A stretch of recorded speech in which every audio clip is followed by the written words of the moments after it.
इनिसा विकको पोस्टमार्टम र मोबाइल फुटेजले के खोल्यो रहस्य? प्रेमीको बयान झुटो साबित।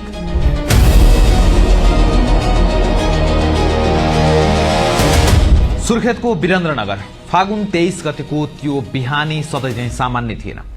वीरेन्द्रनगर नगरपालिका 6 मा रहेको उषा बालबाटिका माध्यमिक विद्यालयमा कक्षा 11 मा अध्ययनरत 16 वर्षीय इनिसा विकका लागि त्यो दिन विशेष थियो। उनको प्रयोगात्मक परीक्षा थियो। बिहान 6 बजे हातमा कपी कलम लिएर भविष्यको सुन्दर सपना बुन्दै उनी घरबाट निस्किएकी थिइन्। तर उनी न त स्कुल पुगिन् न त कहिल्यै घर फर्किन्।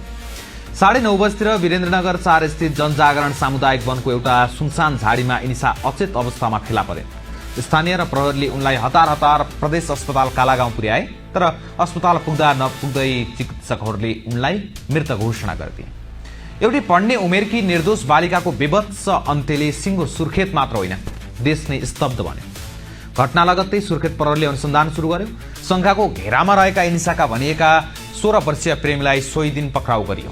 आफन्तहरूले इनिसाको बलात्कारपछि हत्या भएको भन्दै ती किशोर सहित अन्य 3 जना साथीहरू विरुद्ध किटानी जाहेरी दिए। फागुन 24 गते थप 3 जनालाई नियन्त्रणमा लिइयो। अनुसन्धानलाई प्रभावकारी बनाउन केन्द्रीय अनुसन्धान ब्युरो CIB को टोली सुर्खेत पुग्यो। नेपालगञ्जबाट पोलिग्राफ र डिजिटल फरेन्सिक विज्ञहरू बोलाइए। पोस्टमार्टमका लागि भेरी अस्पताल बाँकेका फरेन्सिक विशेषज्ञ डाक्टर अरविन्द साक्यको टोली नै खटियो।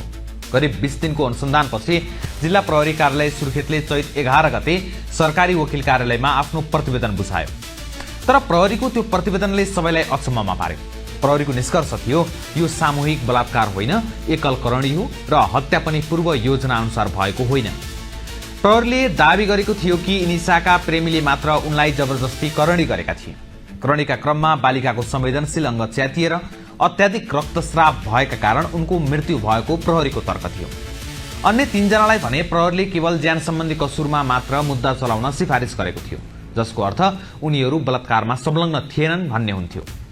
जब प्रहरीको प्रतिवेदन सरकारी वकिल कार्यालय सुर्खेतमा पुग्यो, त्यहाँका सरकारी वकिलहरूले मिसिलको गम्भीर अध्ययन गरे। प्रहरीले पेश गरेको एकल करणीको दाबीमा धेरै छिद्रहरू देखिए। अन्ततः सरकारी वकिल कार्यालयले प्रहरीको प्रतिवेदनलाई उल्ट्याउँदै जिल्ला अदालतमा सामूहिक बलात्कार र पूर्व योजना अनुरूपको हत्याको अभियोग पत्र दायर गर्यो। सरकारी वकिल कार्यालयको अभियोग पत्रमा स्पष्ट भनिएको छ, पक्राउ परेका 4 जना किशोरहरूले एक आपसमा मिलेर पूर्व योजना बनाई इनिसालाई जंगलमा बोलाएका थिए। त्यहाँ उनीहरूले सामूहिक रूपमा जबरजस्ती करणी गरे र सोही कारण अत्याधिक रक्तस्राव भएर बालिकाको मृत्यु भयो। प्रहरी र सरकारी वकिलको यो बाँझिएको निष्कर्षले हाम्रो अनुसन्धान पद्धतिमाथि ठूलो प्रश्न चिन्ह खडा गरिदिएको छ। प्रहरीले किन अन्य 3 जनालाई बलात्कारको अभियोगबाट बचाउन खोज्यो? यो अहिले आम जनताको चासोको विषय बनेको छ। सरकारी वकिल कार्यालयले हचुवाको भरमा यो अभियोग लगाएको छैन। यसका पछाडि 163 वटा ठोस प्रमाणहरू र 31 जनाको बयानलाई आधार मानिएको छ। भेरी अस्पतालको फरेन्सिक रिपोर्टले इनिसाको शरीरको विभिन्न भागमा घाउचोट र निल्दामहरू फेला पारेको थियो। यदि यो केवल एक व्यक्तिसँगको शारीरिक सम्बन्ध वा एकल करणी मात्रै हुन्थ्यो भने शरीरभरि त्यस्ता निल्दामहरू हुनु सम्भव थिएन।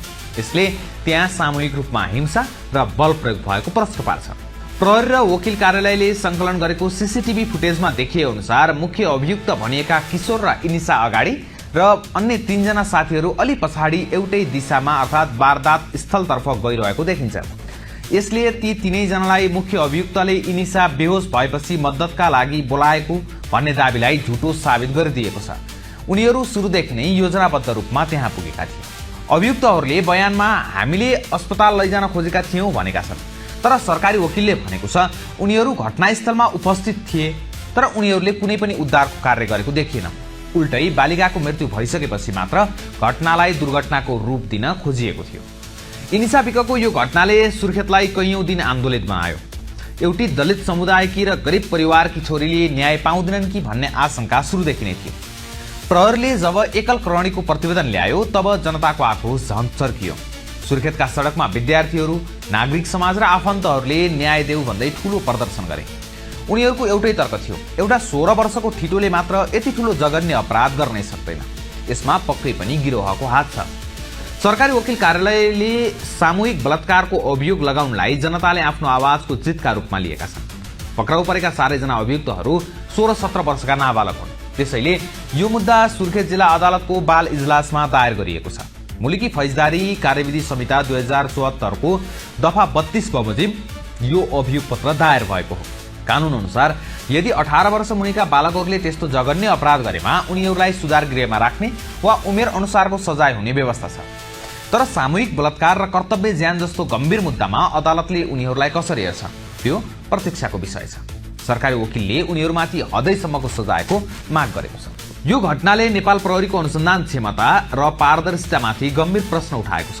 प्रहरीले यति धेरै प्रमाणहरू हुँदाहुँदै पनि किन सामूहिक बलात्कारलाई एकल करणीमा सीमित गर्न खोज्यो? के यसमा कुनै राजनीतिक दबाव थियो वा अभियुक्तका परिवारको पहुँच?